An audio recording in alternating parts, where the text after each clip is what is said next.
ಕಣ್ಣಂಚಿನ ಈ ಮಾತಲಿ ಏನೇನು ತುಂಬಿದೆ.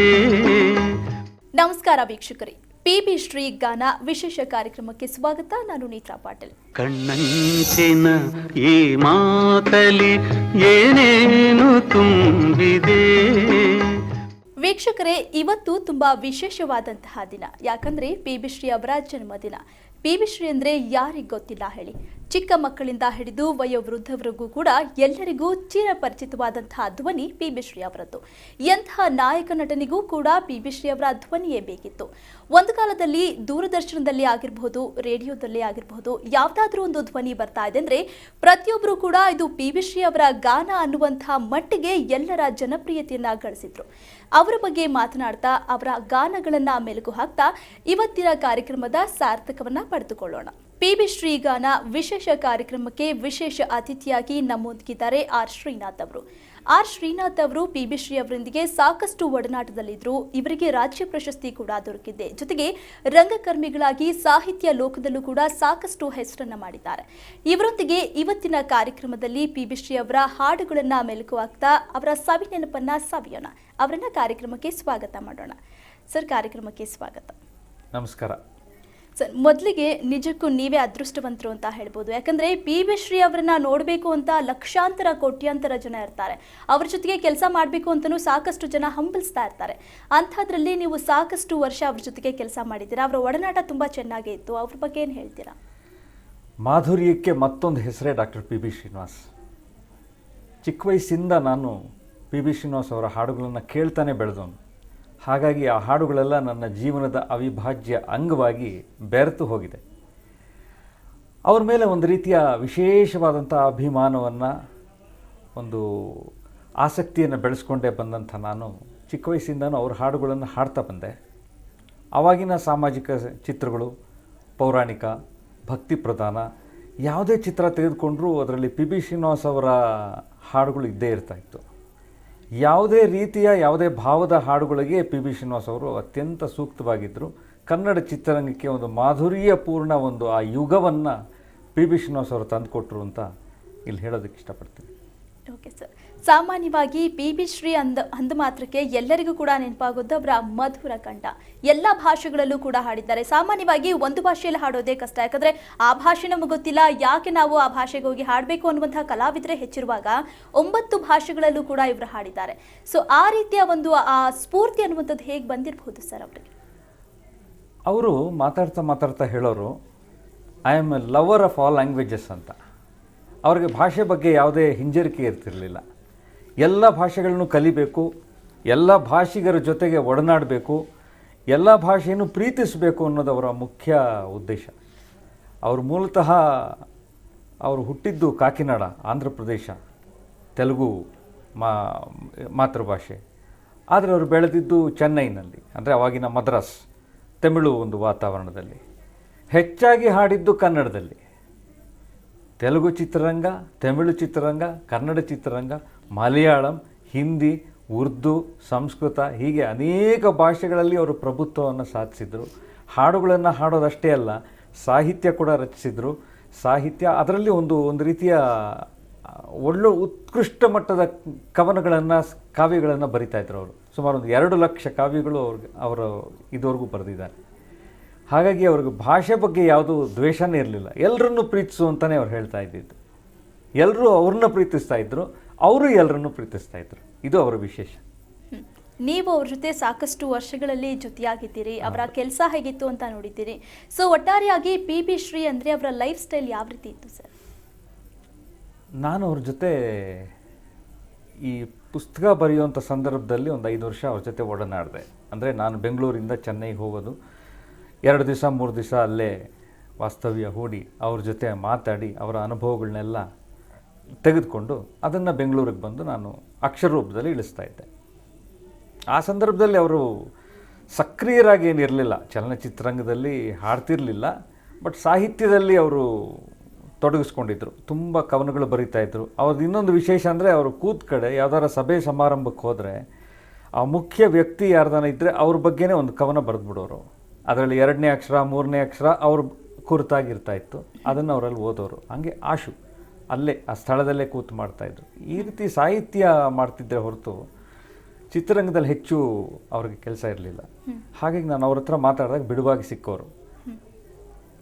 ಅವ್ರನ್ನ ನಾನು ಹಳೆಯ ಗತಕಾಲದ ವೈಭವಕ್ಕೆ ಅವ್ರನ್ನ ಕರ್ಕೊಂಡು ಹೋಗ್ತಾಯಿದ್ದೆ.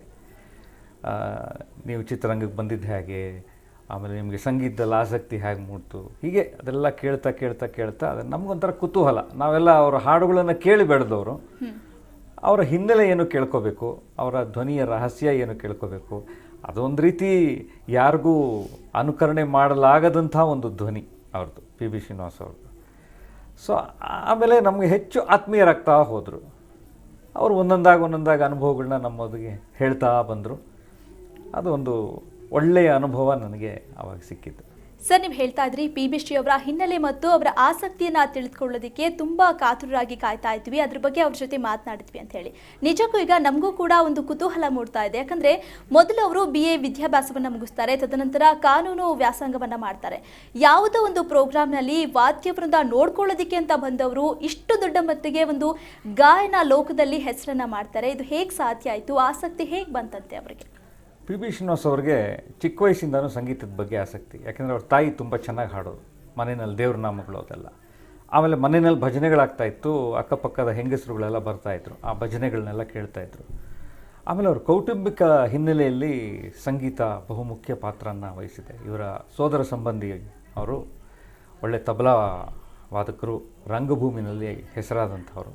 ಹಾಗಾಗಿ ಈ ಪರಿಸರದಲ್ಲಿ ಬೆಳೆದಂಥವ್ರಿಗೆ ಸಂಗೀತದಲ್ಲಿ ತುಂಬ ಆಸಕ್ತಿ ಇತ್ತು. ಆಮೇಲೆ ಮನೆಯ ಹತ್ರನೇ ಅವರು ಚಲನಚಿತ್ರಗಳಿಗೆ ಅಂತ ಹೋದಾಗ ಅಲ್ಲಿಯ ಸಂಗೀತ, ಹಿಂದಿ ಚಲನಚಿತ್ರ ಸಂಗೀತವನ್ನು ಕೇಳಿ ಅದರಲ್ಲಿ ಆಸಕ್ತಿಯನ್ನು ಬೆಳೆಸ್ಕೊಂಡ್ರು. ಶಂಷಾದ್ ಬೇಗಂ, ತಲತ್ ಮೆಹಮೂದ್, ಮೊಹಮ್ಮದ್ ರಫಿ ಕಾಲೇಜು ದಿನಗಳಲ್ಲಿ ಹಿಂದಿ ಚಿತ್ರರಂಗದ ಬಗ್ಗೆ ಅಪಾರವಾದಂಥ ಆಸಕ್ತಿ, ಹಿಂದಿ ಚಿತ್ರಸಂಗೀತದ ಬಗ್ಗೆ ಆಸಕ್ತಿ, ಆ ಹಾಡುಗಳು ನಾನು ಹಾಡಬೇಕು ಅನ್ನೋ ಥರದ್ದು. ಆದರೆ ತಂದೆಗೆ ಇವರು ತಮ್ಮಂತೆ ವಕೀಲಿ ವೃತ್ತಿಯನ್ನು ತೆಗೆದುಕೊಳ್ಳಿ, ಕಾನೂನನ್ನು ಓದಲಿ ಅನ್ನೋ ಆಸೆ. ಆದರೆ ಇವ್ರಿಗೆ ಸಂಗೀತ ಕ್ಷೇತ್ರಕ್ಕೆ ಬರಬೇಕು ಅಂತ ಆಸೆ. ಒಬ್ಬ ಜ್ಯೋತಿಷಿ ಹತ್ರ ಕರ್ಕೊಂಡೋಗಿ ಇವನು ಏನಾಗ್ತಾನೆ ಮುಂದೆ ಅಂತ ಕೇಳಿದಾಗ ಜ್ಯೋತಿಷಿ ಹೇಳಿದಂತೆ ಇವರು ಜನ್ಮದಲ್ಲಿ ಇವರು ಗಾಯಕರಾಗೋದೇ ಇಲ್ಲ ಅಂತ. ಆದರೆ ಅದನ್ನೇ ಚಾಲೆಂಜಾಗಿ ತಗೊಂಡ್ರು. ಜ್ಯೋತಿಷಿ ಮಾತು ಸುಳ್ಳಾಗಿರ್ಬೋದು, ಆದರೆ ಜ್ಯೋತಿಷ್ಯ ಸುಳ್ಳಾಗಲ್ಲ, ನಾನು ಗಾಯನದಲ್ಲೇ ಮುಂದೆ ಬರ್ತೀನಿ, ಗಾಯನ ಕ್ಷೇತ್ರದಲ್ಲೇ ಮುಂದೆ ಬರ್ತೀನಿ ಅಂತ. ತಂದೆ ಆಸೆಯಂತೆ ಅವರು ಮದ್ರಾಸಿಗೆ ಬಂದರು ಕಾನೂನು ಓದೋದಕ್ಕೆ. ಓದಿದ್ದವರು ಬಿ ಕಾಮ್ ಆದ ನಂತರ ಕಾನೂನು ಓದೋದಕ್ಕೆ ಮದ್ರಾಸಿಗೆ ಬಂದರು. ಮದ್ರಾಸಲ್ಲಿ 1 ವರ್ಷ ಅವರು ಕಾನೂನು ಓದಿದ್ರು.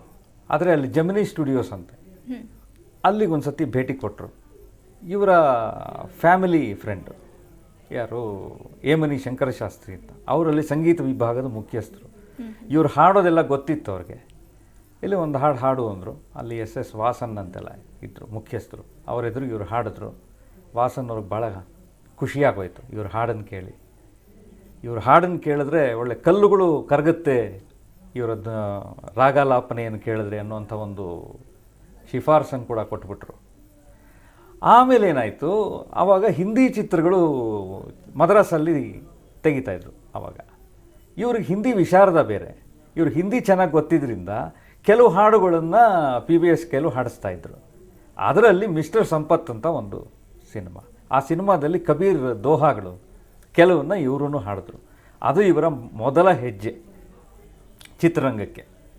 ಇದಾದ ನಂತರ ಏನಾಯಿತು, ಕನ್ನಡ ಚಿತ್ರರಂಗದಲ್ಲಿ ಆರ್ ನಾಗೇಂದ್ರ ರಾಯರ ಹೆಸರು ಭಾಳ ಅತ್ಯಂತ ದೊಡ್ಡ ಹೆಸರು. ಮೂಕಿ ಚಿತ್ರದಿಂದ ಅವರ ಒಂದು ಕೊಡುಗೆ ಅಪಾರ. ಈ ನಾಗೇಂದ್ರ ರಾಯರು ಒಂದು ಕನ್ನಡ ಚಿತ್ರವನ್ನು ತೆಗಿಬೇಕು, 3 ಭಾಷೆಗಳಲ್ಲಿ ತೆಗಿಬೇಕು ಅಂತ. ಅದು ಜಾತಕ ಫಲ.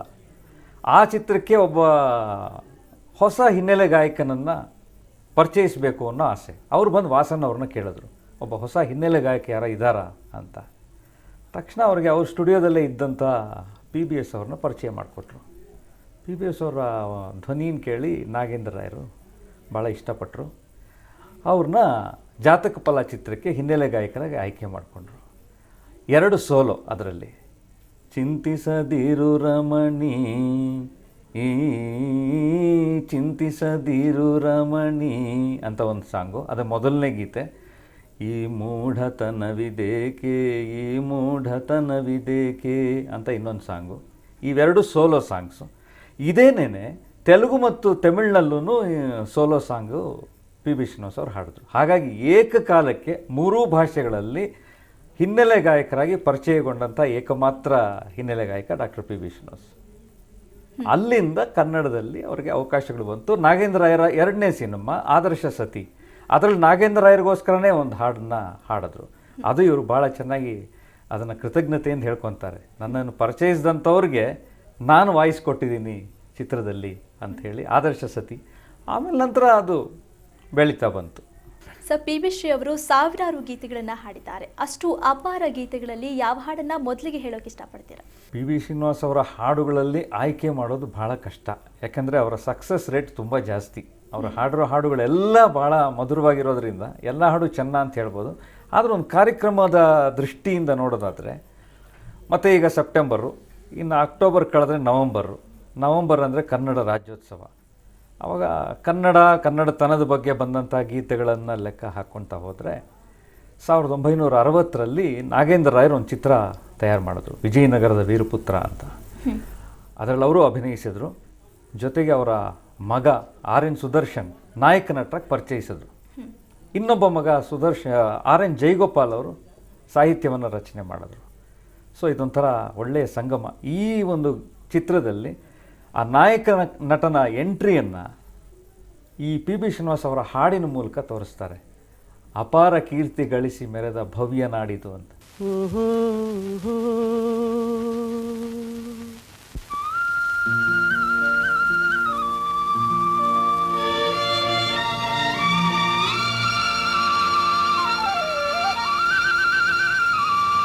ಅರಳೆ ರಾಸಿಗಳಂತೆ ಹಾಲ್ಗಡಲ ಅಲೆಯಂತೆ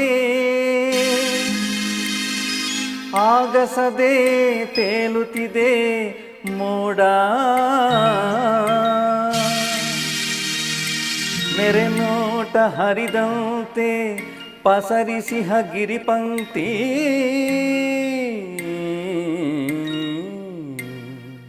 ಹಸಿ ಹಸಿರು ವನರಾಜಿ ನೋಡ.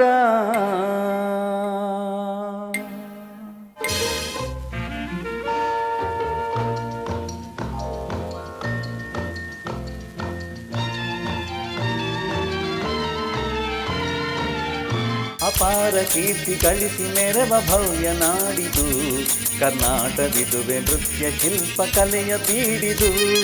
ಅಪಾರ ಕೀರ್ತಿ ಗಳಿಸಿ ಮೆರವ ಭವ್ಯ ನಾಡಿದು, ಕರ್ನಾಟವಿದುವೆ ನೃತ್ಯ ಶಿಲ್ಪ ಕಲೆಯ ಬೀಡಿದು. ಅಪಾರ ಕೀರ್ತಿಯೇ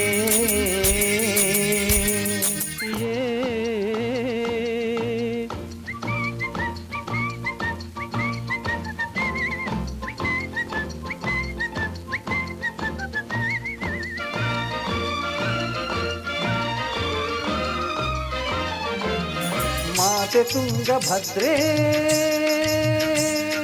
ಹರಿಯುತಿಹಳು ಇಲ್ಲಿ, ಮಾನವನ ಪಾಪವನ್ನು ತೊಳೆವ ಕಲ್ಪವಲ್ಲಿ, ಮಾನವನ ಪಾಪವನ್ನು ತೊಳೆವ ಕಲ್ಪವಲ್ಲಿ. ಅಪಾರ ಕೀರ್ತಿ ಗಳಿಸಿ ಮೆರವ ಭವ್ಯ ನಾಡಿದು, ಕರ್ನಾಟವಿದುವೆ ನೃತ್ಯ ಶಿಲ್ಪ ಕಲೆಯ ಬೀಡಿದು. ಅಪಾರ ಕೀರ್ತಿಯೇ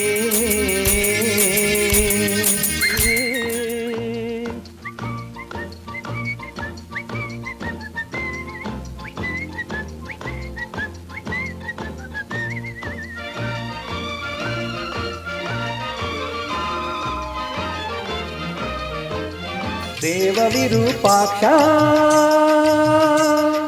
ಜೀವ ನಮಗೆ ರಕ್ಷಾ,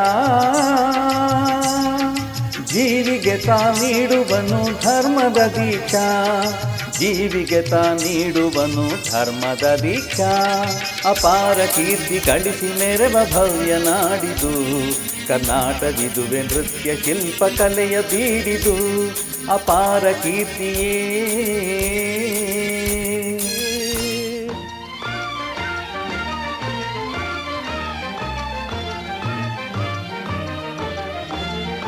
ಕಡಿದು ಸುತ್ತಮುತ್ತಲಿದ್ದ ಗೊಂಡಾರಣ್ಯ, ಸ್ಥಾಪಿಸಿದನು ವಿಜಯನಗರ ವಿದ್ಯಾರಣ್ಯ. ಹಕ್ಕ ಬುಕ್ಕರಾಳಿ ಭವ್ಯತೆಯನ್ನು ಸಾರಿ ದಿಕ್ಕು ದಿಕ್ಕು ಶಾಂತಿ ಸುಖದ ಕಹಳೆಯು ಕೇಳಿ ಅಪಾರ ಕೀರ್ತಿ ಗಳಿಸಿ ಮೆರವ ಭವ್ಯ ನಾಡಿದು ಕರ್ನಾಟವಿದುವೆ ನೃತ್ಯ ಶಿಲ್ಪ ಕಲೆಯ ಬೀಡಿದು ಅಪಾರ ಕೀರ್ತಿಯೇ.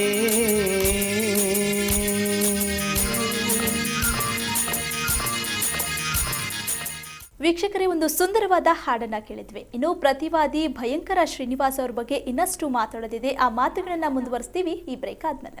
ಕಣ್ಣಂಚಿನ ಈ ಮಾತಲಿ ಏನೇನು ತುಂಬಿದೆ, ಕಣ್ಣಂಚಿನ ಈ ಮಾತಲಿ ಏನೇನು ತುಂಬಿದೆ.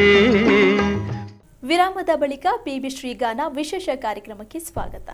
ಸರ್, ಇದಕ್ಕೂ ಮುನ್ನ ಮಾತನಾಡ್ತಾ ಇದ್ವಿ, ಒಂದು ಸಾಂಗ್ನು ಕೂಡ ನೀವು ಡೆಡಿಕೇಟ್ ಮಾಡಿದ್ರಿ. So PB. ಶ್ರೀ ಅವರ ಜಾತಕ ಫಲ ಚಿತ್ರದಿಂದ ಕನ್ನಡ ಚಿತ್ರರಂಗಕ್ಕೆ ಪಾದಾರ್ಪಣೆಯಾಯಿತು. ತದನಂತರ ಅವರ ಒಂದು ವೃತ್ತಿ ಜೀವನ ಯಾವ ರೀತಿ ಸಾಗ್ತಾ ಹೋಯ್ತು? ಇವರ ಧ್ವನಿ ಒಂಥರ ಕನ್ನಡಿಗರಿಗೆ ಹುಚ್ಚೆಬ್ಬಿಸ್ಬಿಟ್ಟಿತ್ತು. ಅತ್ಯಂತ ಮಧುರವಾದಂಥ ಧ್ವನಿ, ಸ್ಪಷ್ಟವಾದಂಥ ಉಚ್ಚಾರ, ಕನ್ನಡ ಮಾತೃಭಾಷೆ ಬೇರೆ ಆದರೂ ಕೂಡ ಕನ್ನಡಿಗರೇ ಹಾಡ್ತಿದ್ದಾರೆ ಅನ್ನೋ ಮಟ್ಟಿಗೆ ಅವರು ಹಾಡ್ತಾಯಿದ್ರು. ಆಮೇಲೆ ಆದರ್ಶ ಸತಿ ಆಯಿತು. ಅಲ್ಲಿಂದ ಮುಂದಕ್ಕೆ ಬರ್ತಾ ಮಹಿಷಾಸುರ ಮರ್ದಿನಿ, ಕೃಷ್ಣಗಾರುಡಿ ಈಗೆಲ್ಲ ಬಂತು. ಅವರಿಗೆ ಮುಖ್ಯವಾಗಿ ಒಂದು ಬ್ರೇಕ್ ಅಂತ ನಾವೇನು ಹೇಳ್ತೀವಿ ಚಿತ್ರರಂಗದಲ್ಲಿ, ಅದು ಸಿಕ್ಕಿದ್ದು 1960ರಲ್ಲಿ. ಇವರು ಚಿತ್ರರಂಗಕ್ಕೆ ಪಾದಾರ್ಪಣೆ ಮಾಡಿದ್ದು 1953. 54ರಲ್ಲಿ ಡಾಕ್ಟರ್ ರಾಜ್ಕುಮಾರ್ ಅವರು ಬಂದರು ಬೇಡರ ಕಣ್ಣಪ್ಪ ಇಂದ. ಆಗ ರಾಜ್ಕುಮಾರ್ ಅವ್ರಿಗೆ ಬೇರೆ ಹಿನ್ನೆಲೆ ಗಾಯಕರು ಹಾಡ್ತಾಯಿದ್ರು, ತಮಿಳು ತೆಲುಗು ಮೂಲದ ಬೇರೆ ಗಾಯಕರು, C.S. ಜಯರಾಮನ್ನು, ಘಂಟಸಾಲ ಇವರೆಲ್ಲ ಹಾಡ್ತಾಯಿದ್ರು. ಇವರಿಗೆ ಒಂದು ರಾಜ್ಕುಮಾರ್ ಅವರಿಗೆ ದನಿಯಾಗಿ ಇವರು ಮೂಡಿ ಬಂದಿದ್ದು ಭಕ್ತ ಕನಕದಾಸದಲ್ಲಿ ಎಂ ವೆಂಕಟರಾಜು ಮ್ಯೂಸಿಕ್ ಡೈರೆಕ್ಷನ್ನಲ್ಲಿ ಬಂದಂಥ ಎಲ್ಲ ಹಾಡುಗಳು. ಆ ಹಾಡುಗಳು ಪಿ.ಬಿ. ಶ್ರೀನಿವಾಸ್ ಮತ್ತು ರಾಜ್ಕುಮಾರ್ ಅವರ ಧ್ವನಿಯ ಒಂದು ಸಾಮೀಪ್ಯ, ಒಂದು ಹೇಗೆ ಹೊಂದಿಕೆ ಆಗಿತ್ತು ಅಂದರೆ ಎಲ್ಲರೂ ಅದನ್ನು ಮಂತ್ರಮುಗ್ಧರಾಗ್ಬಿಟ್ರು. ಸ್ವತಃ ರಾಜ್ಕುಮಾರ್ ಅವರೇನೆ ಇನ್ನು ಮುಂದೆ ನನ್ನ ಗೀತೆಗಳು ಇವರೇ ಹಾಡಲಿ ಅಂತ. ಅಲ್ಲಿಂದ ಇವ್ರಿಗೊಂದು ಬ್ರೇಕ್ ಸಿಕ್ತು. ಬಾಗಿಲನ್ನು ತೆರೆದು ಸೇವೆಯನ್ನು ಕೊಡೋ ಹರಿಯೇ, ಕೂಗಿದರು ಧ್ವನಿ ಕೇಳಲಿಲ್ಲವೇ, ನರಹರಿಯೇ ಬಾಗಿಲನ್ನು ತೆರೆದು. ಇದಂತೂ ಅತ್ಯಂತ ಯಶಸ್ವಿ ಗೀತೆ. ಆಮೇಲೆ ಪಿ.ಬಿ. ಶ್ರೀನಿವಾಸ್ ಅವ್ರಿಗೇ ಒಂದು ಒಳ್ಳೆ ಇಷ್ಟವಾದಂಥ ಗೀತೆ ಇದೆ ಈ ಚಿತ್ರದಲ್ಲಿ. ಬದುಕಿದೇನು ಬದುಕಿದೇನು ಭವಯನಗೆ ಹಿಂಗಿತು ಅಂತ ಒಂದು ಹಾಡು, ಅವ್ರಿಗೆ ಭಾಳ ಇಷ್ಟವಾದಂಥ ಹಾಡು. ಯಾವಾಗ ಕೇಳಿದ್ರು ಹೇಳ್ತಾಯಿದ್ರು. ಇಲ್ಲಿಂದ ಮುಂದಕ್ಕೆ ರಾಜ್ಕುಮಾರ್ ಮತ್ತು ಪಿ.ಬಿ. ಶ್ರೀನಿವಾಸ್ ಅವರ ಒಂದು ಗಾಯನ ಯಾತ್ರೆ, ಇವರಿಗೆ ಅವರ ಗಾಯನ, ಅವರ ಅಭಿನಯ ನೋಡೋರಿಗೆ ಒಳ್ಳೆಯ ರಸದೌತಣ. ನಮಗಂತೂ ಒಳ್ಳೊಳ್ಳೆ ಹಾಡುಗಳು ಸಿಕ್ಕೋದು ಆಮೇಲಿನ ಚಿತ್ರಗಳಲ್ಲಿ. ಹೀಗೆ ಈ ಒಂದು ಜೋಡಿಯ ಗೀತೆಗಳನ್ನು ಕೇಳೋದೇ ಒಂದು ಸೌಭಾಗ್ಯ. ಅಲ್ಲಿಂದ ಮುಂದಕ್ಕೆ ಇವರ ಗಾಯನ ಯಾತ್ರೆ ಯಶಸ್ವಿಯಾಗಿ ನಡೀತು ಕನ್ನಡ ಚಿತ್ರರಂಗದಲ್ಲಿ. ಇವರ ಒಂದು ಜೋಡಿ ಅನ್ನುವಂಥದ್ದು ಎಷ್ಟು ಫೇಮಸ್ ಆಗಿತ್ತು ಅಂದರೆ, ರಾಜ್ಕುಮಾರ್ ಅವ್ರದ್ದು ಶರೀರ, ಪಿ.ಬಿ. ಶ್ರೀನಿವಾಸ್ ಅವ್ರದ್ದು ಶಾರೀರ ಅನ್ನುವಂಥ ಮಾತೆ ಚಿತ್ರರಂಗದಲ್ಲಿ ಬೆಳೀತಾ ಹೋಯಿತು. ತದನಂತರ ತ್ರಿಮೂರ್ತಿ ಚಿತ್ರದಲ್ಲಿ ಏನು ಡಾಕ್ಟರ್ ರಾಜ್ಕುಮಾರ್ ಹಾಡೋದಕ್ಕೆ ಶುರು ಮಾಡಿದ್ರು, ಅದಾದ ಮೇಲೂ ಕೂಡ ಇವರ ಗಾಯನಕ್ಕೆ ರಾಜ್ಕುಮಾರ್ ಅವ್ರ ಚಿತ್ರದಲ್ಲಿ ನಟನೆ ಮಾಡ್ತಾ ಇದ್ದಾರೆ ಅಂದರೆ ಎಲ್ಲರ ಮನದಲ್ಲೂ ಕೂತಿದ್ದು ಪಿ.ಬಿ. ಶ್ರೀನಿವಾಸ್ ಅವರ ಹಾಡೇ ಇದೆ, ಅವರೇ ಗಾಯನ ಮಾಡಿರ್ತಾರೆ ಅನ್ನುವಂಥದ್ದು. ಅದಾದ ಮೇಲೆ ಯಾವ ರೀತಿ ಚಿತ್ರರಂಗ ಬೆಳೀತಾ ಹೋಯಿತು ಸರ್? ಬೇರೆ ಪರಭಾಷೆಗಳಲ್ಲೂ ಕೂಡ ಇವರು ಹಾಡ್ಲಿಕ್ಕೆ ಶುರು ಮಾಡಿದರು. ಪರಭಾಷೆಗಳಲ್ಲಿ ಹಾಡ್ತಾನೆ ಇದ್ದರು. ಕನ್ನಡದಲ್ಲಿ ಹೆಚ್ಚು ಅವಕಾಶಗಳು, ಯಾಕಂದರೆ ಕನ್ನಡದಲ್ಲಿ ಒಬ್ಬ super star hero doctor Rajkumar ಅವ್ರಿಗೆ ಹಾಡೋಕ್ಕೆ ಬಂದ ಮೇಲೆ ರಾಜ್ಕುಮಾರ್ ಅವರ ಎಲ್ಲ ಚಿತ್ರಗಳು, ಅವ್ರ ವರ್ಷಕ್ಕೆ 12, 13, 15 ಚಿತ್ರಗಳೆಲ್ಲ ಅವರು ಅಭಿನಯಿಸ್ತಾ ಇದ್ದಿದ್ದರಿಂದ ಎಲ್ಲ ಹಾಡುಗಳನ್ನು ಪಿ.ಬಿ. ಶ್ರೀನಿವಾಸ್ ಅವರೇ ಹಾಡ್ತಾ ಬಂದರು. ಅದರ ಜೊತೆಗೆ ರಾಜ್ಕುಮಾರ್ ಅವ್ರಿಗೆ ಮಾತ್ರ ಅಲ್ಲ, ಅವರ ಸಮಕಾಲೀನರು ಯಾರಿದ್ರು, ಉದಯ್ ಕುಮಾರ್, ಕಲ್ಯಾಣ್ ಕುಮಾರ್, ಇವರಿಬ್ಬರಿಗೂ ಕೂಡ ಪಿ.ಬಿ. ಶ್ರೀನಿವಾಸ್ ಅವರ ಧ್ವನಿನೇ ಬೇಕಾಗಿತ್ತು. ಆಮೇಲೆ ರಾಜೇಶ್, ನಂತರ ಬಂದಂಥ ಗಂಗಾಧರ್, ಶ್ರೀನಾಥ್, ಇವರುಗಳಿಗೆಲ್ಲ ಮೊದಲು ಚಿತ್ರಗಳಲ್ಲಿ ಪಿ.ಬಿ. ಶ್ರೀನಿವಾಸ್ ಅವರ ಗಾಯನ ಇರ್ತಾ ಇತ್ತು. ಅದಲ್ಲದೆ ನರಸಿಂಹರಾಜು ಅವರು ಕೂಡ ಪಿ.ಬಿ. ಶ್ರೀನಿವಾಸ್ ಅವರು ಹಾಡಿದ್ದಾರೆ, ದ್ವಾರಕೀಶ್ ಅವ್ರಿಗೆ ಹಾಡಿದ್ದಾರೆ, ಶಿವರಾಮ್ ಅವ್ರಿಗೆ ಹಾಡಿದ್ದಾರೆ, ಅಶ್ವಥ್ ಅವ್ರಿಗೆ ಹಾಡಿದ್ದಾರೆ. ಹೀಗಾಗಿ ಎಲ್ಲ ನಟರಿಗೂ ಪಿ.ಬಿ. ಶ್ರೀನಿವಾಸ್ ಅವರ ಧ್ವನಿ ಹೊಂದಿಕೆ ಆಗ್ತಾ ಇದ್ದಿದ್ದರಿಂದ, ಅವ್ರಿಗೆ ಹೆಚ್ಚು ಬೇಡಿಕೆ ಇದ್ದಿದ್ದರಿಂದ ಇಲ್ಲಿ ಹೆಚ್ಚು ಚಿತ್ರಗಳು ಪಿ ಬಿ ಶ್ರೀನಿವಾಸ್ ಅವರಿಗೆ ಸಿಗ್ತಾ ಇತ್ತು ಅವಕಾಶಗಳು. ಇಲ್ಲಿ ಸಾಕಷ್ಟು ಚಿತ್ರಗಳಲ್ಲಿ ಅವರ ಹಾಡುಗಳನ್ನು ನಾವು ಕೇಳ್ತಾ ಬರ್ತಾ ಇದ್ದೀವಿ. ಪಿ ಬಿ ಶ್ರೀ ಅಂದ ಮಾತ್ರಕ್ಕೆ ನೆನಪಾಗೋದು ಅವರ ಮುಖದಲ್ಲಿದ್ದಂತಹ ಮಗುವಿನಂತ ನಗು, ತಲೆ ಮೇಲೆ ಮೈಸೂರು ಪೇಟ ಮತ್ತು ಜೇಬಲ್ಲಿ 8 ಪೆನ್ ಇಟ್ಕೊಳ್ತಾ ಇದ್ರು. ಯಾಕೆ ಯಾವಾಗಲೂ ಆ ಮೈಸೂರು ಪೇಟ ಧರಿಸ್ತಾ ಇದ್ರು ಮತ್ತು ಜೇಬ್ನಲ್ಲಿ 8 ಪೆನ್ ಇರ್ತಾ ಇತ್ತು ಸರ್? ಮೊದಲು ಮೈಸೂರು ಪೇಟ ಇರಲಿಲ್ಲ ಅವರ ಪ್ರಾರಂಭದಲ್ಲಿ. ಅವ್ರದ್ದೊಂದು ಫರ್ ಕ್ಯಾಪ್ ಇತ್ತು, ಅದು ಅವರ ಟ್ರೇಡ್ ಮಾರ್ಕು. ಎಲ್ಲ ಕಡೆ ಫರ್ ಕ್ಯಾಪ್, ಅದನ್ನು ವರ್ಣವಾದಂಥ ಫರ್ ಕ್ಯಾಪ್ಗಳನ್ನು ಧರಿಸ್ತಾಯಿದ್ರು. ಅವರೊಂಥರ ಬಹಳ ವಿಶೇಷವಾದಂಥ ವಿಲಾಸಿ ಒಂಥರ ಮನುಷ್ಯ, ತುಂಬ ಲೈಫನ್ನು ಎಂಜಾಯ್ ಮಾಡಿದಂಥ ಮನುಷ್ಯ. ಒಂಥರ ಒಂದು ಬಟ್ಟೆ ವಿಷಯದಲ್ಲಿರ್ಬೋದು, ಒಂದು ಅಲಂಕಾರದ ವಿಷಯದಲ್ಲಿರ್ಬೋದು ಅತ್ಯಂತ ಸ್ಫುರದ್ರೂಪಿ, ಒಂದು ಎತ್ತರ ಗಾತ್ರ. ಆಮೇಲೆ ಇನ್ನೊಂದು ವಿಷಯ ಹೇಳಬೇಕು ಅಂದರೆ ರೂಪದರ್ಶಿಯಾಗಿ ಮಾಡಿದ್ದಾರೆ ಅವರೊಂದು. ಆವಾಗ ಸ್ನೋ ಬರ್ತಾಯಿತ್ತು, ಆ ರೆಮೋ ಸ್ನೋ, ಆ ಸ್ನೋಗೆ ಇವರು ಬ್ರ್ಯಾಂಡ್ ಅಂಬಾಸಿಡರ್, ಇವರು ರೂಪದರ್ಶಿ ಪಿ ಬಿ ಶ್ರೀನಿವಾಸ್ ಅವರು. ಅಷ್ಟು ಒಳ್ಳೆಯ ರೂಪ ಇದೆಲ್ಲ ಇತ್ತು. ಯಾವಾಗಲೂ ಸೂಟು, ಫರ್ ಕ್ಯಾಪು. ನಂತರ ಏನಾಯಿತು, ನಮ್ಮ ಒಂದು ಸಮಾರಂಭದಲ್ಲಿ ಅವರಿಗೆ ಮೈಸೂರು ಪೇಟವನ್ನು ತೊಡಿಸಿದ್ರು. ಅಂದಿನಿಂದ ಫರ್ ಕ್ಯಾಪನ್ನು ಬಿಟ್ಟು ಮೈಸೂರು ಪೇಟ ದಿನನಿತ್ಯ ಅವರ ಉಡುಪಿನ ಒಂದು ಭಾಗ ಆಗೋಯಿತು. ಚೆನ್ನೈನಲ್ಲಿ ಇರಲಿ, ವಿದೇಶದಲ್ಲಿರಲಿ, ಎಲ್ಲೇ ಹೋಗಲಿ ಮೈಸೂರು ಪೇಟ ಬೇಕೇ ಬೇಕು. ಅದರಿಂದ ಅವ್ರನ್ನ ಐಡೆಂಟಿಫೈ ಮಾಡೋ ಹಾಗಾಯಿತು.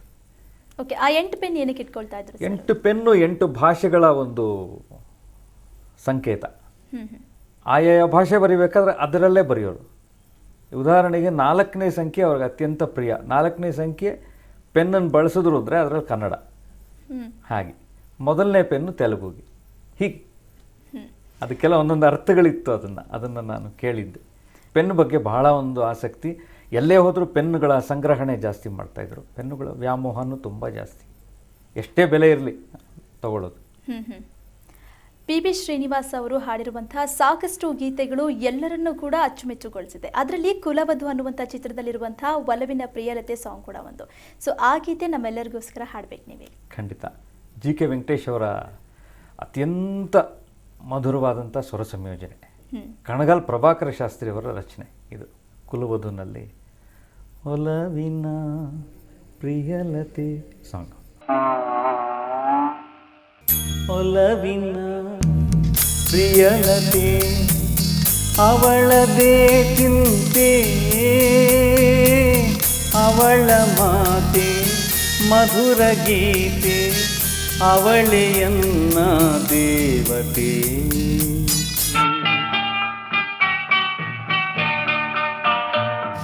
ಒಲವಿನ ಪ್ರಿಯಲತೆ ಅವಳದೇ ಚಿಂತೆ, ಅವಳ ಮಾತೆ ಮಧುರ ಗೀತೆ, ಅವಳೆಯನ್ನ ದೇವತೆ.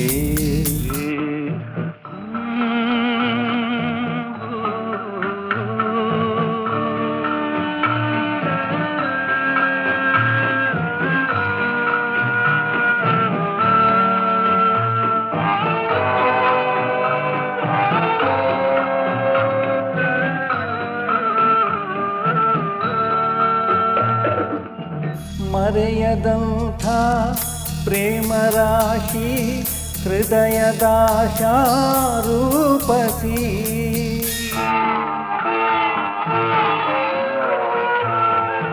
ಮನದೊಳಾಡೋ ಆವಿಲಾಸಿ, ಒಲಿದು ಬಂದ ಪ್ರೇಯಸಿ. ಒಲವಿನ ಪ್ರಿಯಲತೆ ಅವಳದೇ ಚಿಂತೆ,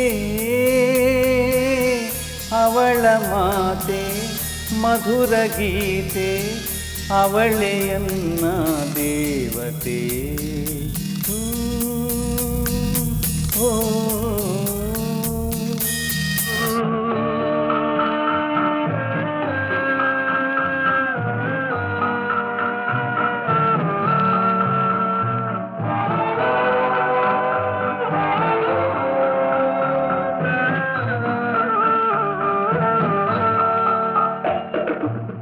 ಪ್ರಣಯ ರಾಗದ ಜೀವ ಗೆಳತಿ, ಬಾಳ ಬೆಳಗೋ ಶ್ರೀಮತಿ.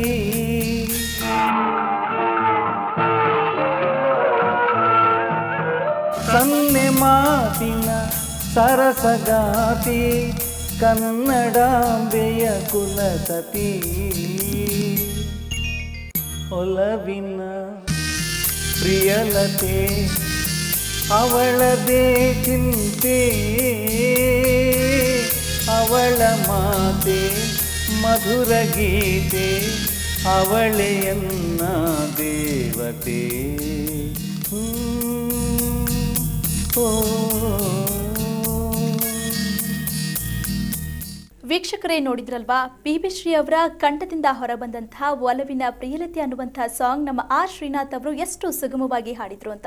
ಅವ್ರ ಬಗ್ಗೆ ಇನ್ನಷ್ಟು ಮಾಹಿತಿಯನ್ನ ತಿಳಿಸ್ಕೊಡ್ತೀವಿ ಈ ವಿರಾಮದ ಬಳಿಕ. ಕಣ್ಣಂಚಿನ ಈ ಮಾತಲಿ ಏನೇನು ತುಂಬಿದೆ, ಕಣ್ಣಂಚಿನ ಈ ಮಾತಲಿ ಏನೇನು ತುಂಬಿದೆ. ವಿರಾಮದ ಬಳಿಕ ಮತ್ತೊಮ್ಮೆ ಸ್ವಾಗತ. Sir, doctor PB. ಶ್ರೀನಿವಾಸ್ ಅವರ ಜೀವನ ಮತ್ತು ಸಾಧನೆ ಆಧಾರಿತ ಒಂದು ಕೃತಿಯನ್ನು ರಚಿಸಿದ್ದೀರಾ, ಅದು ಮಾಧುರ್ಯ ಸಾರ್ವಭೌಮ ಅಂತ. ಯಾಕೆ ಅವರ ಒಂದು ಜೀವನ ಆಧಾರಿತ ಕೃತಿಯನ್ನು ರಚಿಸಬೇಕು ಅಂತ ಅನ್ನಿಸ್ತು ನಿಮಗೆ? ಮೊದಲನೇದಾಗಿ ನಾನು ಅವರ ಅಭಿಮಾನಿ, ಅವ್ರ ಹಾಡುಗಳನ್ನೇ ಕೇಳ್ತಾ ಬೆಳೆದವನು ಅಂತ ಹೇಳಿದೆ. ಆಮೇಲೆ ಅವ್ರನ್ನ ಭೇಟಿ ಮಾಡಬೇಕು ಅನ್ನೋ ಆಸೆ ಇತ್ತು, ಅದು ಸಾಧ್ಯವಾಗಿರಲಿಲ್ಲ. 90ರ ದಶಕದವರೆಗೂ ನನಗೆ ಸಾಧ್ಯ ಆಗಿರಲಿಲ್ಲ. 90ರಲ್ಲಿ ನಾವೆಲ್ಲ ಗೆಳೆಯರು ಸೇರಿ ಒಂದು ಮಧುರ ಸಂಗೀತ ಅಂತ ಒಂದು ಸಂಸ್ಥೆ ಮಾಡಿದ್ವಿ. ಆ ಸಂಸ್ಥೆ ಮೂಲಕ ಪ್ರತಿ ವರ್ಷ ಒಬ್ಬೊಬ್ಬರ ಮಹನೀಯರನ್ನ, ಈ ಚಲನಚಿತ್ರರಂಗದಲ್ಲಿ ದುಡಿದಂಥ ಮಹನೀಯರನ್ನ ಸನ್ಮಾನ ಮಾಡೋಣ ಅಂತ. ಅದರಲ್ಲಿ ಮೊದಲನೇ ವರ್ಷ ಸನ್ಮಾನ ಮಾಡಬೇಕು ಅಂತ ಅಂದ್ಕೊಂಡಾಗ ನಮ್ಮ ಹೆಸರು ಜ್ಞಾಪಕಕ್ಕೆ ಬಂದವರು ಡಾಕ್ಟರ್ ಪಿ.ಬಿ. ಶ್ರೀನಿವಾಸ್ ಅವ್ರಿಗೆ ಮಾಡಬೇಕು ಅಂತ. ಆಗ ಅವ್ರನ್ನ ಎದುರು ಬದರು ಖುದ್ದಾಗಿ ಭೇಟಿ ಮಾಡೋದಂಥ ಒಂದು ಸಂದರ್ಭ. ಆಗ ಭೇಟಿ ಮಾಡಿದೆ, ಅವ್ರನ್ನ ಹತ್ತಿರದಲ್ಲಿ ಅವ್ರನ್ನ ನೋಡಿದೆ, ಅವ್ರ ಹತ್ರ ಮಾತಾಡಿದೆ. ಆಮೇಲೆ ಒಂಥರ ಪರಿಚಯ ಬೆಳೀತು. ಬೆಂಗಳೂರಿಗೆ ಬಂದಾಗ ಹೋದಾಗ ಒಂದು ಮಾತುಕತೆ ನಡೀತಾ ಇತ್ತು. 2007ರಲ್ಲಿ ಎಸ್ ಜಾನಕಿ ಅವ್ರ ಬಗ್ಗೆ ಒಂದು ಪುಸ್ತಕ ಬರೆದೆ. ಅದು ಬಿಡುಗಡೆ ಸಮಾರಂಭಕ್ಕೆ ಅವರೂ ಬಂದಿದ್ದರು. ಆ ಪುಸ್ತಕ ಅವ್ರು ನೋಡಿದ್ರು, ತುಂಬ ಮೆಚ್ಕೊಂಡ್ರು. ಚೆನ್ನಾಗಿ ಬರೆದಿದ್ದೀರಾ ಜಾನಕಮ್ಮನವ್ರ ಬಗ್ಗೆ ಅಂತಂದರು.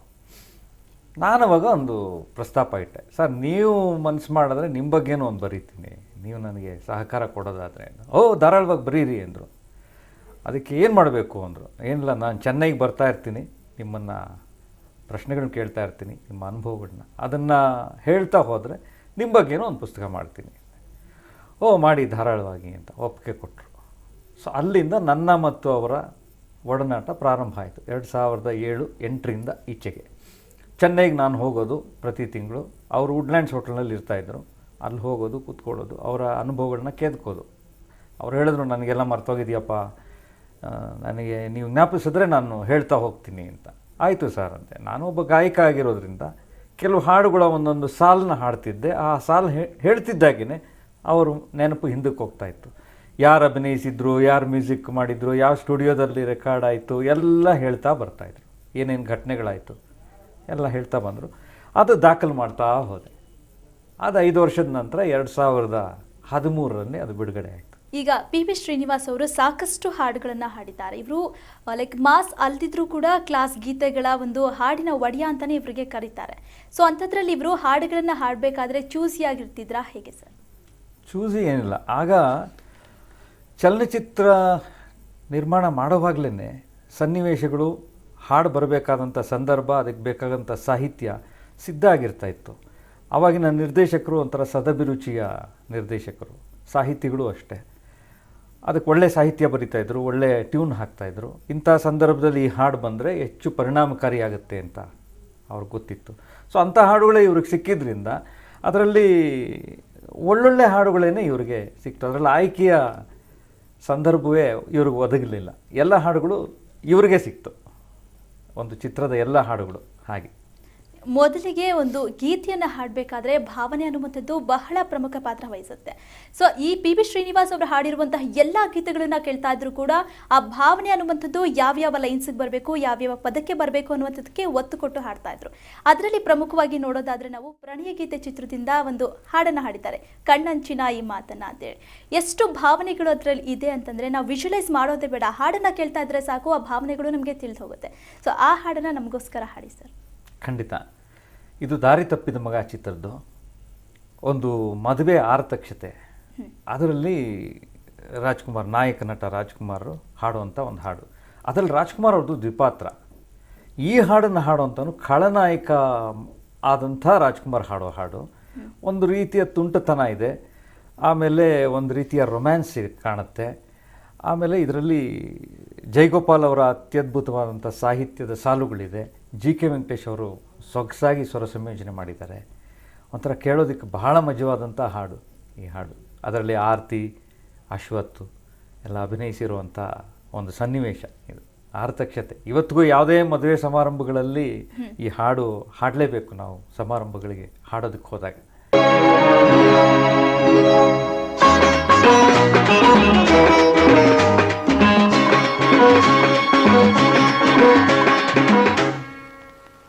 ಕಣ್ಣಂಚಿನ ಈ ಮಾತಲಿ ಏನೇನು ತುಂಬಿದೆ, ಕಣ್ಣಂಚಿನ ಈ ಮಾತಲಿ ಏನೇನು ತುಂಬಿದೆ, ಕವಿ ಕಾಣದ ಶೃಂಗಾರದ ರಸಕಾವ್ಯ ಇಲ್ಲಿದೆ, ಕಣ್ಣಂಚಿನ ಈ ಮಾತಲಿ ಏನೇನು ತುಂಬಿದೆ.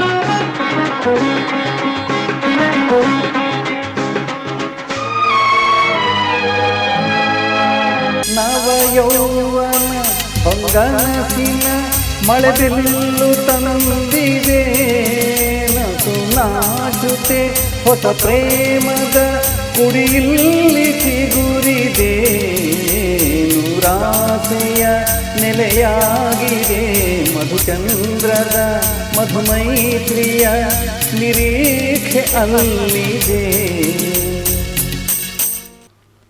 ಕಣ್ಣಂಚಿನ ಈ ಮಾತಲಿ ಏನೇನು ತುಂಬಿದೆ, ಕವಿ ಕಾಣದ ಶೃಂಗಾರದ ರಸಕಾವ್ಯ ಇಲ್ಲಿದೆ, ಕಣ್ಣಂಚಿನ ಈ ಮಾತಲಿ ಏನೇನು ತುಂಬಿದೆ.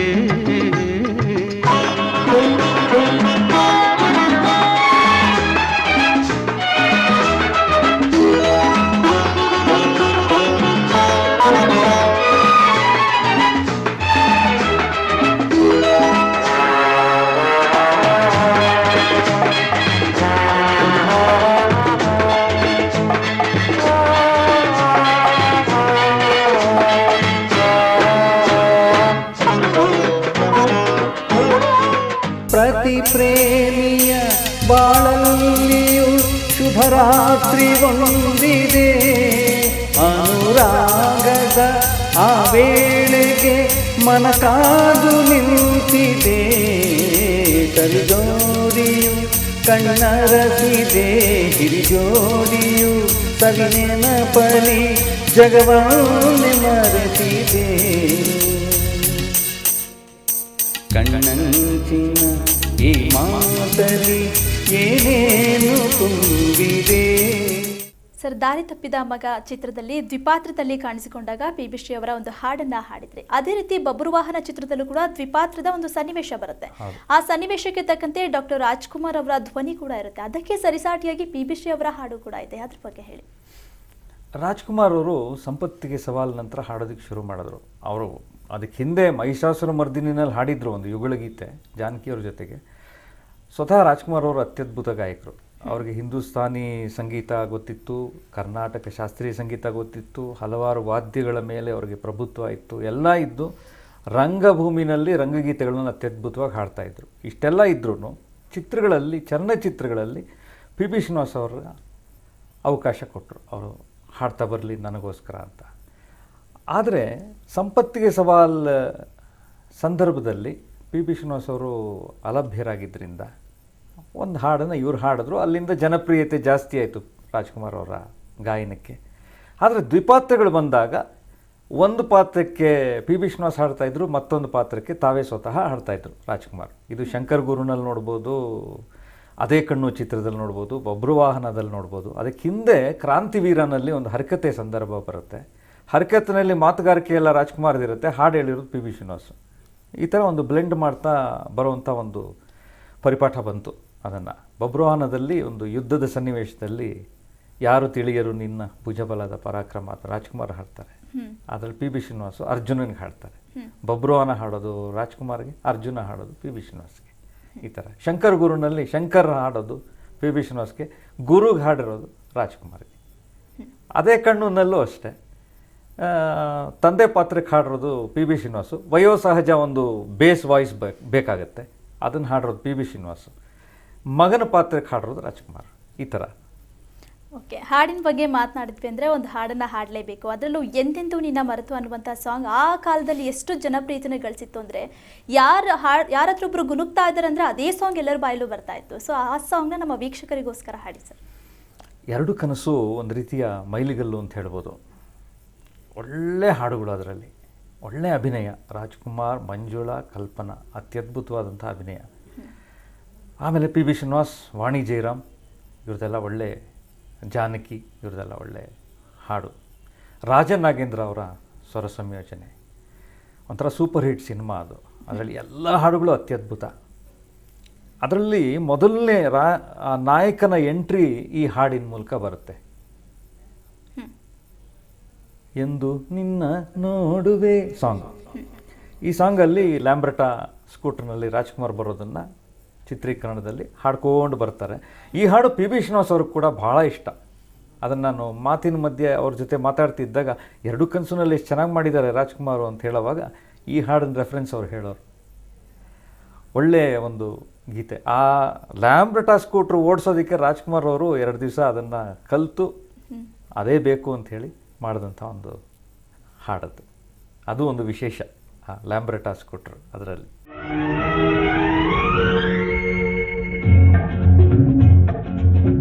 ಹೇ ಹೇ ಹೇ ಆಹಾ ಹಾ ಓಹೋ ಹೋ ಲಾ ಲಾ ಲಾ ಎಂದು ನಿನ್ನ ನೋಡುವೆ,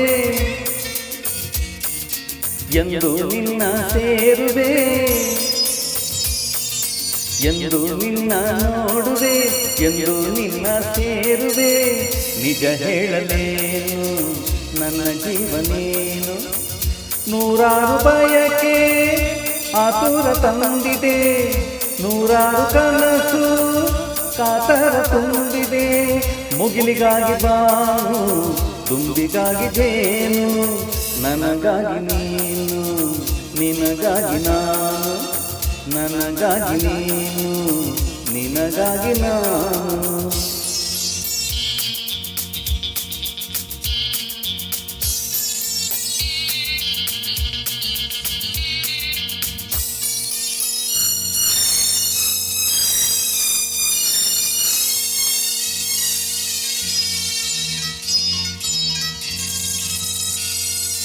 ಓ ತಣ್ಣನೆ ಗಾಳಿ ಹಿತ ತೋರದಲ್ಲ, ಕೋಗಿಲೆ ಗಾನ ಸುಖ ನೀಡದಲ್ಲ. ತಣ್ಣನೆ ಗಾಳಿ ಹಿತ ತೋರದಲ್ಲ, ಕೋಗಿಲೆ ಗಾನ ಸುಖ ನೀಡದಲ್ಲ. ಕಾಮನ ಬಿಲ್ಲಿಗೂ ಮನಸೋಲಲಿಲ್ಲ, ನಿನ್ನಯ ನೆನಪಲ್ಲಿ ಸೋತೆ ನಾನು. ನನ್ನಾಸೆ ನೀನು, ನಿನ್ನಾಸೆ ನಾನು, ನನ್ನಾಸೆ ನೀನು, ನಿನ್ನಾಸೆ ನಾನು. ಎಂದು ನಿನ್ನ ನೋಡುವೆ, ಎಂದು ನಿನ್ನ ಸೇರುವೆ. ನಿಜ ಹೇಳಲೇನು ನನ್ನ ಜೀವ ನೀನು, ನಿಜ ಹೇಳಲೇನು ನನ್ನ ಜೀವ ನೀನು.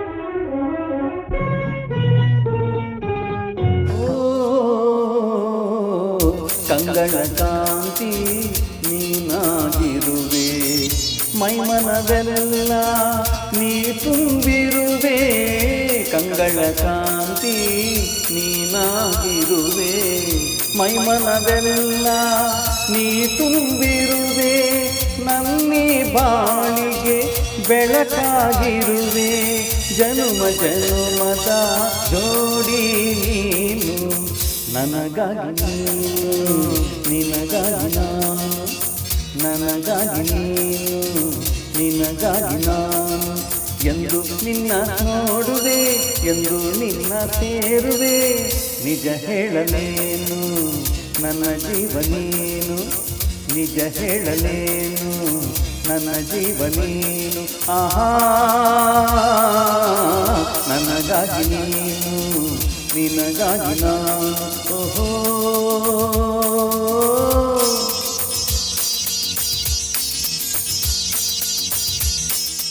ನೋಡಿದ್ರಲ್ವಾ ವೀಕ್ಷಕರೇ, ಎರಡು ಕನಸು ಚಿತ್ರದ ಒಂದು ಅದ್ಭುತ ಗೀತೆಯನ್ನ ಕೇಳಿದ್ವಿ. ಇನ್ನು PB ಶ್ರೀನಿವಾಸ್ ಅವರ ಇನ್ನಷ್ಟು ನೆನಪುಗಳನ್ನ ಮೆಲುಕು ಹಾಕೋಣ ಈ ವಿರಾಮದ ಬಳಿಕ. ಕಣ್ಣಂಚಿನ ಈ ಮಾತಲಿ ಏನೇನು ತುಂಬಿದೆ, ಕಣ್ಣಂಚಿನ ಈ ಮಾತಲಿ ಏನೇನು ತುಂಬಿದೆ.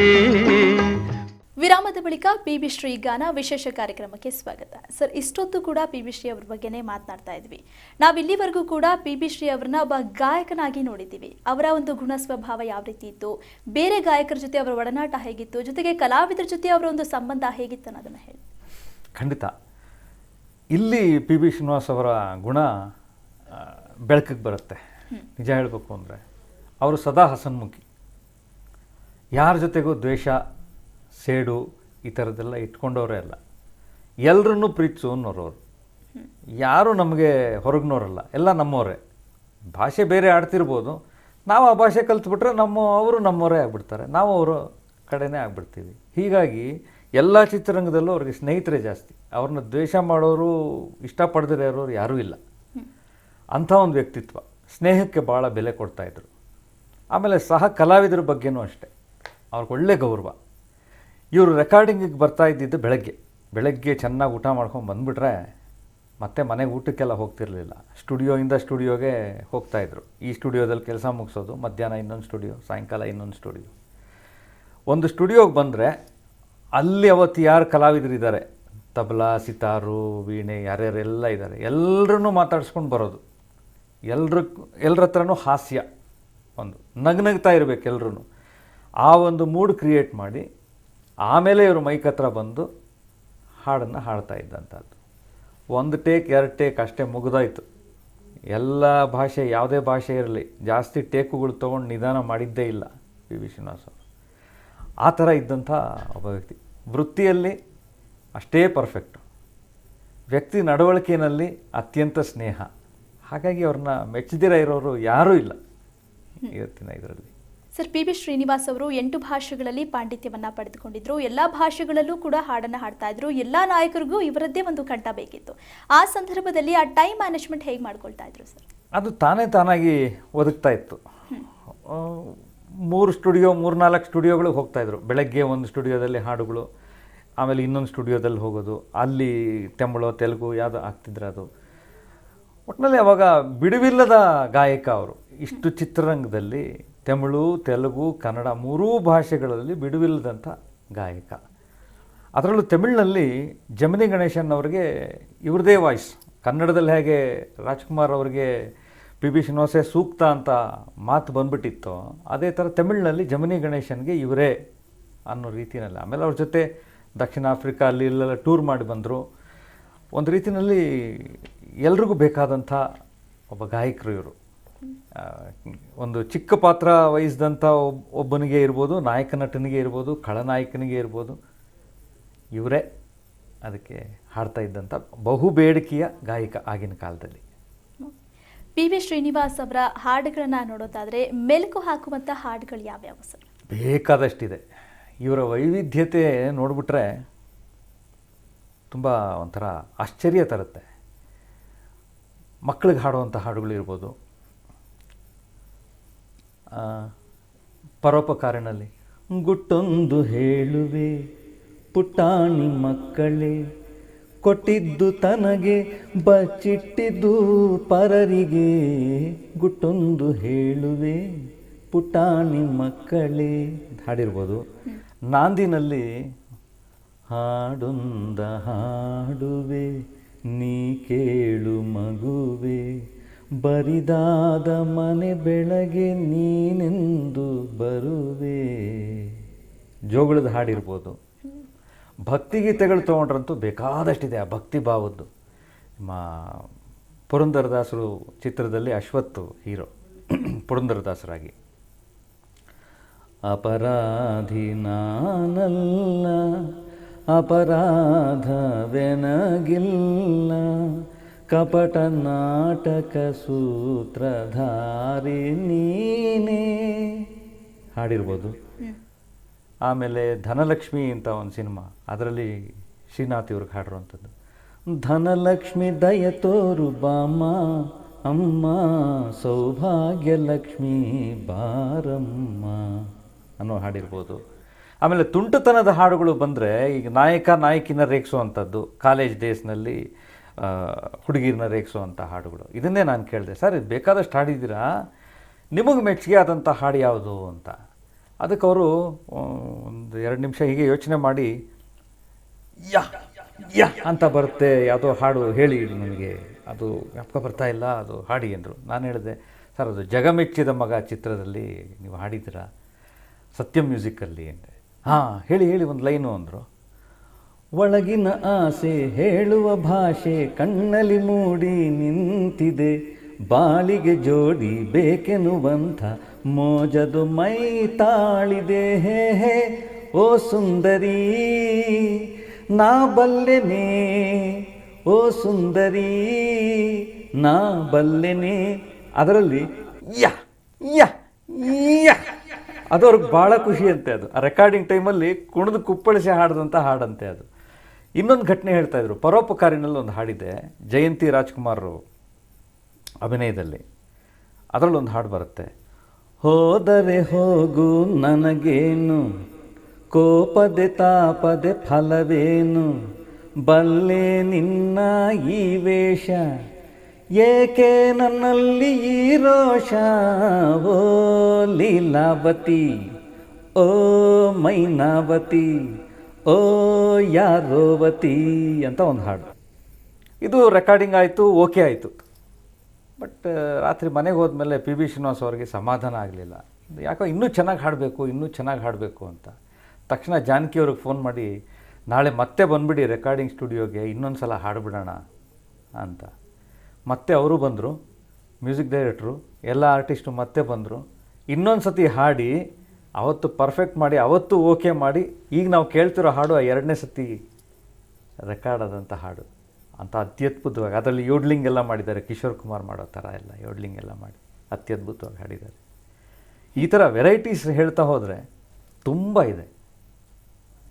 ಆ ಮೊಗವು ಎಂಥ ಚೆಲುವು, ಮನವ ಸೆಳೆವಾ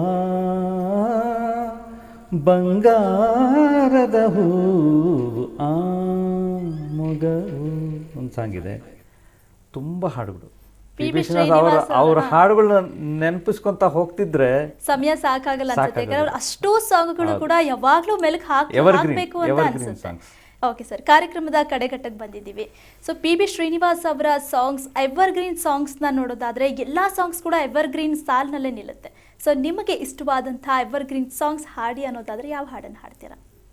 ಆಯ್ಕೆ ಕಷ್ಟನೇ, ಆದರೂ ಒಂದು ಹಾಡು ಅಂತ ಹೇಳೋದಾದರೆ ಕಸ್ತೂರಿ ನಿವಾಸ ಹೇಳ್ಬೋದು. ಕಸ್ತೂರಿ ನಿವಾಸ ಆವಾಗ ಕಪ್ಪು ಬಿಳುಪುನಲ್ಲಿ ಬಂತು.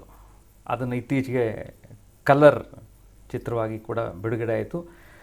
ಅದಕ್ಕಿಂತ ಹೆಚ್ಚಿನ ಒಂದು ಜನರಿಂದ ಪ್ರಶಂಸೆ, ಬೇಡಿಕೆ ಈ ಕಲರ್ ಚಿತ್ರಕ್ಕೆ ಬಂತು.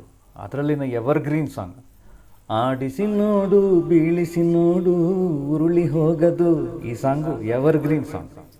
ಇಡೀ ಕನ್ನಡ ಚಿತ್ರರಂಗದಲ್ಲಿ ಆ ಒಂದು ಚಿತ್ರೀಕರಣ ಇರ್ಬೋದು, ಒಂದು ಮಗುವನ್ನ ಇಟ್ಕೊಂಡು ರಾಜ್ಕುಮಾರ್, ಆ ಮಗು ಮತ್ತು ಒಂದು ಬೊಂಬೆ, ಅದರ ಮೇಲೆ ಪಿಕ್ಚರೈಸ್ ಆಗಿರುವಂಥ ಹಾಡು. ಪಿ ಬಿ ಶ್ರೀನಿವಾಸ್ ಅವರ ಈ ಧ್ವನಿ, ಆಮೇಲೆ ಆ ಹಾಡಿನಲ್ಲಿ ಬರುವಂಥ ಅರ್ಥ, ಒಬ್ಬ ಮನುಷ್ಯನಿಗೆ ಅವನ ಜೀವನದಲ್ಲಿ ಏನು, ನಿನ್ನದೇನು ಇಲ್ಲ ಅನ್ನೋ ಥರ ಒಂದು ಭಾವನೆ, ಒಂದು ವೇದಾಂತ ಅದರಲ್ಲಿ. ಅದನ್ನು ಹೇಳುವಂಥ ಹಾಡು ನನಗೂ ಭಾಳ ಇಷ್ಟ, ಕೇಳೋರಿಗೂ ಭಾಳ ಇಷ್ಟ ಅಂತ ಅಂದ್ಕೊಂಡಿದ್ದೀನಿ. ಆಡಿಸಿ ನೋಡು, ಬೀಳಿಸಿ ನೋಡು.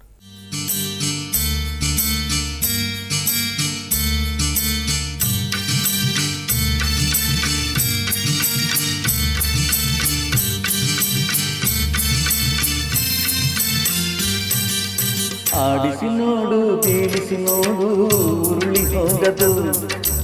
ಆಡಿಸಿ ನೋಡು, ಬೀಳಿಸಿ ನೋಡು, ಉರುಳಿ ಹೋಗದು.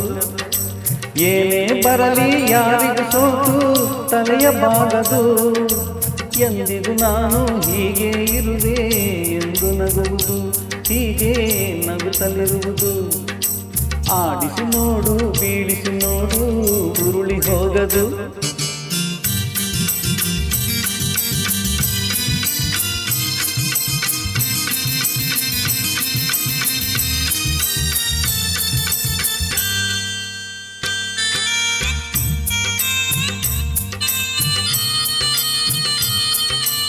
ಗುಡಿಸಲೆಯಾಗಲಿ ಅರಮನೆಯಾಗಲಿ ಆಟ ನಿಲ್ಲದು.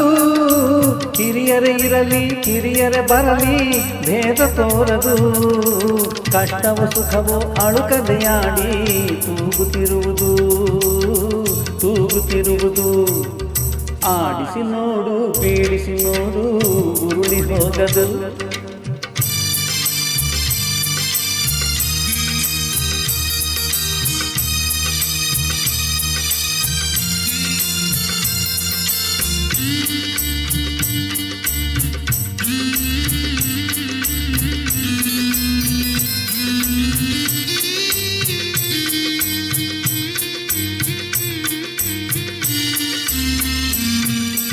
ಮೈಯನ ಹಿಂಡಿ ನೊಂದನು ಕಬ್ಬು ಸಿಹಿಯ ಕೊಡುವುದು.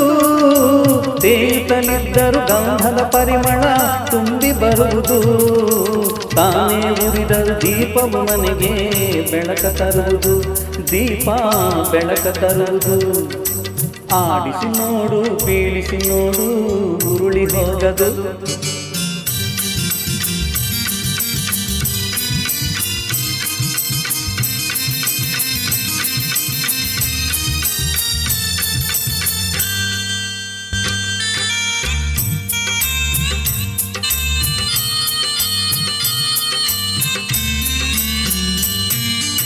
ಆಡಿಸುವಾತನ ಕೈ ಜಳಕದಲ್ಲಿ ಎಲ್ಲ ಅಡಗಿದೆ.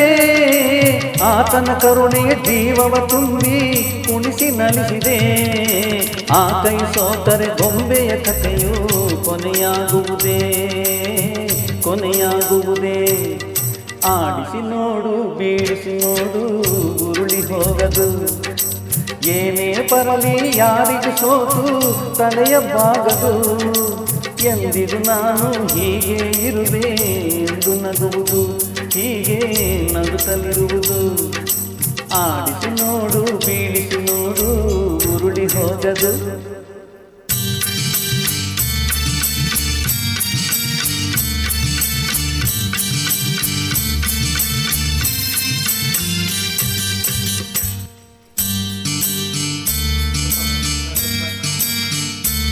ಓಕೆನಾ ಸರ್? ಕಸ್ತೂರಿ ನಿವಾಸ ಚಿತ್ರದಿಂದ ಒಂದು ಅದ್ಭುತ ಗೀತೆಯನ್ನು ಹಾಡಿದ್ರಿ. ಸೊ ಕೊನೆಯದಾಗಿ ಕೇಳೋದಾದರೆ ಪಿ.ಬಿ. ಶ್ರೀ ಅವರ ಒಂದು ಒಡನಾಟ ಹೇಗಿತ್ತು, ಮತ್ತು ಕೊನೆ ಮಾತು ಅಂತ ಹೇಳೋದಾದರೆ ಅವರ ನೆನಪಿನ ಬುತ್ತಿಯನ್ನು ಯಾವ ರೀತಿ ಬಿಚ್ಚಿಡ್ತೀರ?